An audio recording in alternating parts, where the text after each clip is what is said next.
Assalamualaikum warahmatullahi wabarakatuh. Alhamdulillah wassalatu wassalamu ala Rasulillah wa ala alihi wa sahbihi wa mawalah amma ba'du. Pada hari ini insyaallah kita lanjutkan kembali pelajaran kita tentang ilmu ma'ani, materi balaghah, dan sekarang kita akan membahas tentang al-istifham, yaitu pertanyaan atau kata tanya. Nah, di mana kita akan memulai dengan mengenali apa itu istifham dalam bahasa Arab, apa saja huruf-hurufnya dan isim-isim istifham, dan setelah itu akan kita lanjutkan kepada pembahasan kita akan melihat di dalam bahasa Arab itu ada menggunakan kata istifham, kata tanya, tetapi dia bukan tujuan bertanya. Jadi di dalam bahasa Arab itu ada pertanyaan menggunakan kata tanya tapi bukan untuk bertanya. Nah, contohnya misalnya ketika Allah Subhanahu wa taala mengatakan alastu bi rabbikum. Nah, itu kan bukan menanyakan. Nah, kemudian alaihissallahu ahkamul hakimin. Alaihissallahu bi ahkamil hakimin. Bukankah Allah itu adalah hakim yang paling adil? Tapi di situ tujuannya bukan untuk bertanya, tapi untuk menegaskan bahwa Allah itu adalah hakim yang paling adil. Kita akan bahas apa yang dimaksud dengan istifham dulu. Istifham adalah talabul ilmi bi syai'in, talabul ilmi bi syai'in lam yakun ma'luman, atau lebih ringkasnya adalah majhul, bi syai'in majhulin. Meminta sesuatu yang belum diketahui oleh penanya. Ya, meminta untuk mengetahui sesuatu yang tidak diketahui, yang majhul, bagi penanya. Atau di dalam buku itu, talabul ilmi bi syai'in lam yakun ma'luman min qablu. Meminta untuk tahu sesuatu yang belum diketahui sebelumnya. Sama saja. Nah,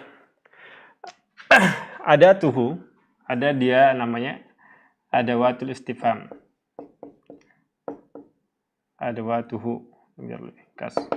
Aslinya adalah al-aslu, kata tanya yang paling yang paling pokok itu ada dua. Yang pertama hamzah, kemudian yang kedua adalah hal. Ini adalah kata tanya paling pokok, artinya paling dasar sekali di dalam bahasa Arab. Nah, bedanya hamzah dan hal ini, kalau hamzah itu bisa digunakan untuk dinamai litasawur, untuk menanyakan sesuatu benda. Nah, menanyakan sesuatu ada zatnya, ada bendanya. Sementara hal ini hanya untuk litasdik namanya, litasdik. Sementara hamzah itu juga boleh untuk litasdik. Ini bedanya antara hamzah dan hal. Hamzah itu fungsinya bisa dua, menanyakan sesuatu atau hanya menanyakan meminta untuk dijawab iya atau tidak. Itu namanya litasdik, untuk pembenaran, iya atau tidak. Jawabannya hanya iya atau tidak. Sementara hal ini fungsinya hanya untuk menanyakan pembenaran, yaitu jawabannya hanya iya atau tidak, gitu aja. Kalau misalnya litasdik, hal ini untuk litasdik misalnya litasawur, artinya adalah talabu ta'yinil mufrad sahibun nisbah. Talabu ta'yin al-mufrad. Untuk menentukan sesuatu benda. Untuk menentukan sesuatu benda. Ini adalah fungsinya. Misalnya contohnya adalah anta kasarta al-kuba am akhuka. Apakah kamu yang memecahkan gelas atau adikmu? Nah, apakah kamu yang memecahkan gelas atau adikmu? Maka jawabannya adalah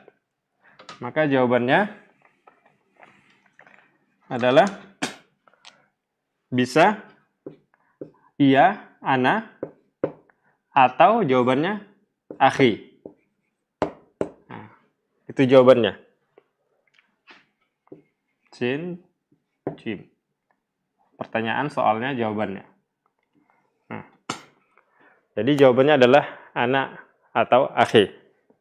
Nah, di dalam pertanyaan ini, ketika kita gunakan hamzahnya untuk menanyakan sesuatu benda, untuk menentukan sesuatu, maka dibutuhkan ada namanya am.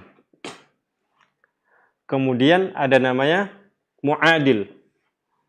Ini namanya mu'adil.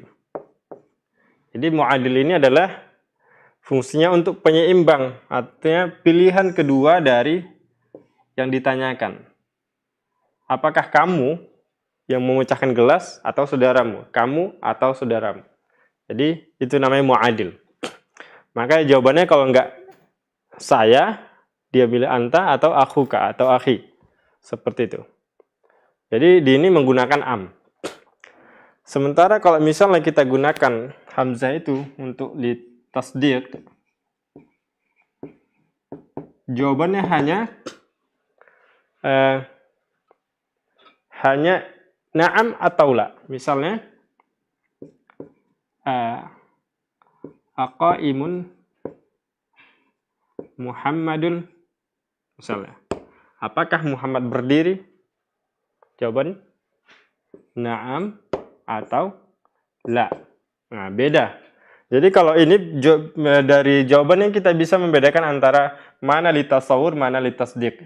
Litasawur itu adalah menanyakan sesuatu. Sementara litasdiq ini menanyakan iya atau tidak, pembenaran, benar atau tidak. Ya, seperti itu. Kemudian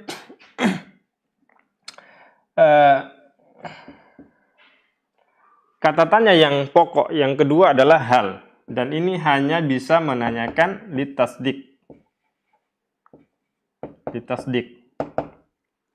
Nah, itu jawabannya iya atau tidak. Nah, hanya untuk ma'rifatu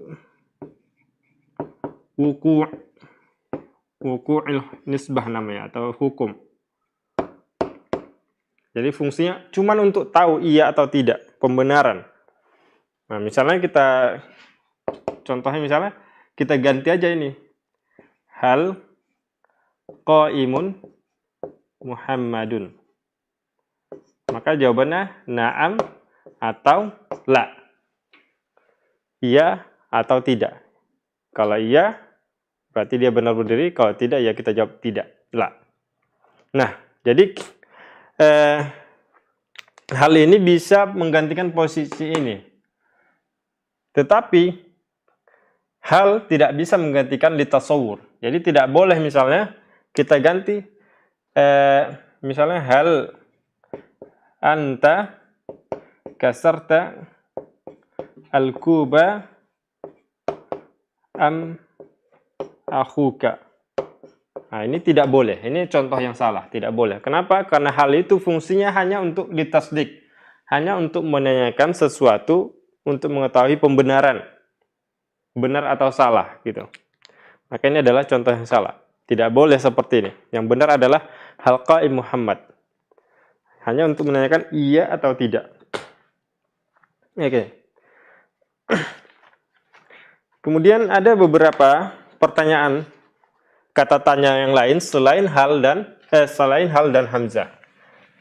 Itu ada namanya man. Kemudian ada ma. Kemudian ada aina, mata, kemudian ayyana.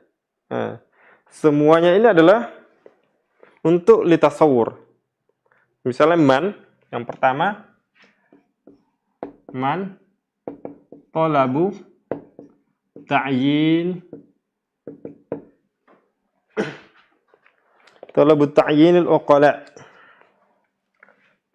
al-uqala. Contohnya man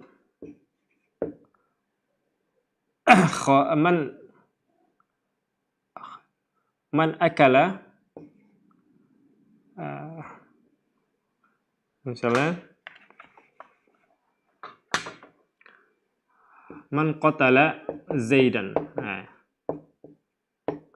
siapa yang membunuh Zaid? Nah, ini man di sini untuk menanyakan orang, untuk yang berakal. Bedanya dengan ma itu untuk yang tidak berakal. Nah, misalnya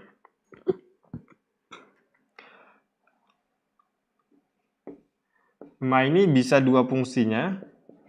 Satu untuk menanyakan lisu'ali anil ismi, menanyakan nama. Contohnya misalnya Mas Muka. Nah, Mas Muka. Menanyakan nama.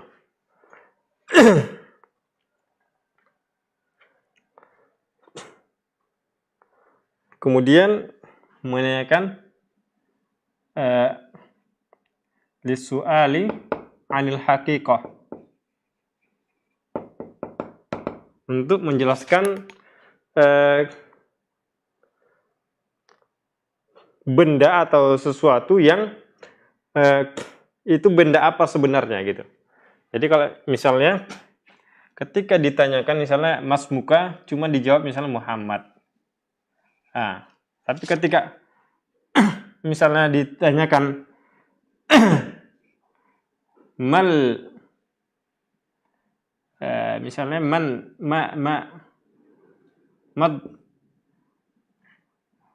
zabibu misalnya, zabibu. Apa itu zabib? Apa itu zabib? Nah di sini bukan untuk dijawab, jawabannya adalah bukan untuk menyebutkan nama gitu, bukan hanya untuk menyebutkan nama, tapi untuk menyebutkan penjelasannya. Zabib itu apa? Misalnya zabib itu adalah zabibu huwa fakihah, naw'un min fakihah, kemudian yang butuh wayasmuru, yang butuh misalnya minasyajar, atau misalnya yang jelasnya dia butuh penjelasan. Hakikat itu untuk meminta penjelasan. Tapi kalau menanyakan nama itu cuma sekedar menyebutkan namanya saja. Kemudian selain ma itu ada nama aina. Aina talabu, fungsinya adalah menanyakan talabu ta'yin al-makan. Ta'yin al-makan. Misalnya ainal masjid misalnya. Di mana masjid? Nah, menanyakan tempat, di mana masjid? Misalnya di fi al-masjidu fi syari' misalnya. Fi syari' kabir, fi syari' Wonosari misalnya. Wonosari. Nah, syari' Wonosari. Jadi menanyakan tempat. Kemudian ada namanya mata. Yang keempat, mata. Ini fungsinya adalah untuk menanyakan waktu. Talabu ta'yin az-zaman atau waktu. Nah,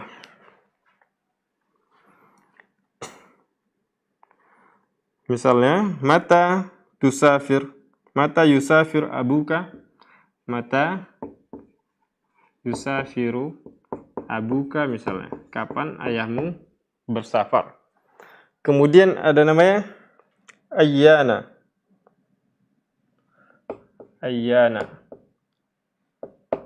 Ini meminta waktu. Talabu ta'yini az-zaman al-mustaqbal. Az-zaman al-mustaqbal.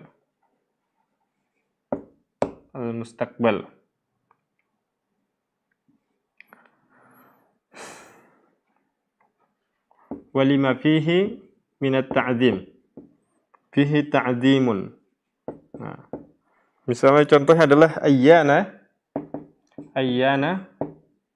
yaumul qiyamah. Nah, ini adalah menanyakan sesuatu yang akan datang. Dan ini adalah sesuatu yang luar biasa, sesuatu yang besar, ta'zim. Sementara mata ini menanyakan waktu untuk yang masa lalu, al-madi, dan juga bisa untuk menanyakan al-mustaqbal juga. Misalnya, mata sayusafiru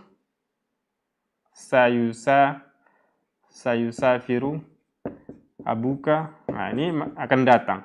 Atau misalnya mata safara abuka, ini untuk masa al-madi, dan ini adalah untuk al-mustaqbal. Nah, kalau ini mata ini untuk menanyakan waktu yang telah lalu dan waktu yang akan datang boleh. Tapi kalau ini khusus waktu yang akan datang. Ayyana fungsinya menanyakan waktu yang akan datang, dan di situ ada syaratnya adalah sesuatu yang luar biasa, tidak main-main gitu. Kemudian ini yang kelima, yang keenam adalah kaifa. Kaifa talabu ta'yin hal. Talabu ta'yin al-hal. Meminta untuk menentukan keadaannya. Misalnya, kaifa jaa Zaidun. Nah, bagaimana dia datang? Misalnya jaa bis sayyarah atau bil masyi, misalnya bil masyi. Kemudian anna. Ketujuh adalah anna. Anna ini bisa bermakna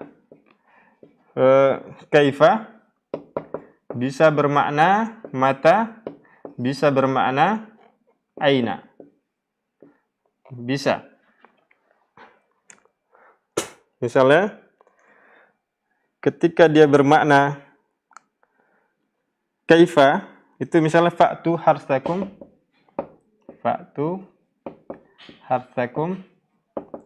anna syi'tum.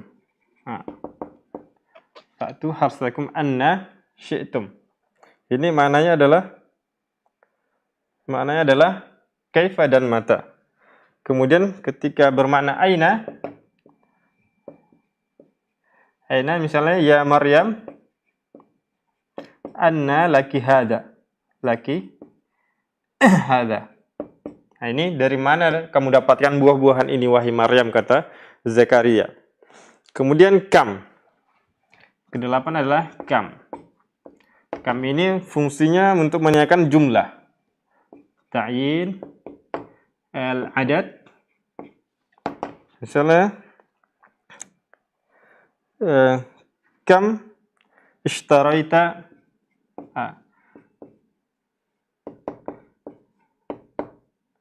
kam ibilan, misalnya misalnya kam taliban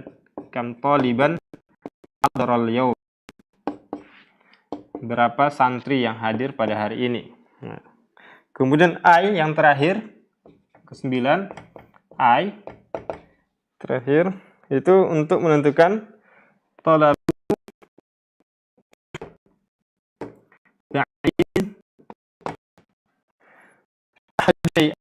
ahadu syai'ani ishtaraka fi hukmin wahid. Ishtaraka fi hukmin wahid. Nah, contohnya adalah ayu talibaini Abdul.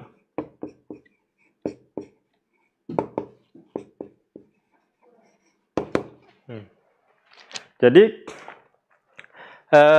di sini ada beberapa kata tanya dan kita jelaskan fungsinya masing-masing. Kalau anna ini yang punya kelebihan sendiri, yaitu bisa digunakan untuk menanyakan makna kaifa, untuk menanyakan kapan, waktu, untuk menanyakan tempat, bisa anna. Kemudian kam itu untuk menanyakan jumlah. Kam taliban hadar al-yawm. Berapa santri hadir yang pada hari ini. Kemudian yang terakhir adalah ai, fungsinya adalah meminta untuk menentukan salah satu dari dua yang memiliki kesamaan. Contoh adalah ayut talibaini Abdul. Talib mana, santri mana yang lebih baik di antara dua. Jadi Ini adalah ringkasan dari pelajaran kita tentang istifham, dan insya Allah kita lanjutkan tentang pembahasan pada pertemuan berikutnya mengenai kapan kata tanya atau istifham itu digunakan, tapi maknanya bukan untuk bertanya, tujuannya bukan untuk bertanya. Hanya sekian yang bisa kami sampaikan. Kita lanjutkan kembali pada pertemuan berikutnya. Subhanakallah bihamdika asyhadu an la ilaha illa anta astaghfiruka wa atubu ilaik. Assalamualaikum warahmatullahi wabarakatuh. Sahabat dakwah Binbas TV, Anda baru saja menyaksikan siaran dari channel pendidikan dan dakwah. Dipancar luaskan langsung dari Pondok Pesantren Islamic Center Binbas Pusat, Yogyakarta. Semoga bermanfaat.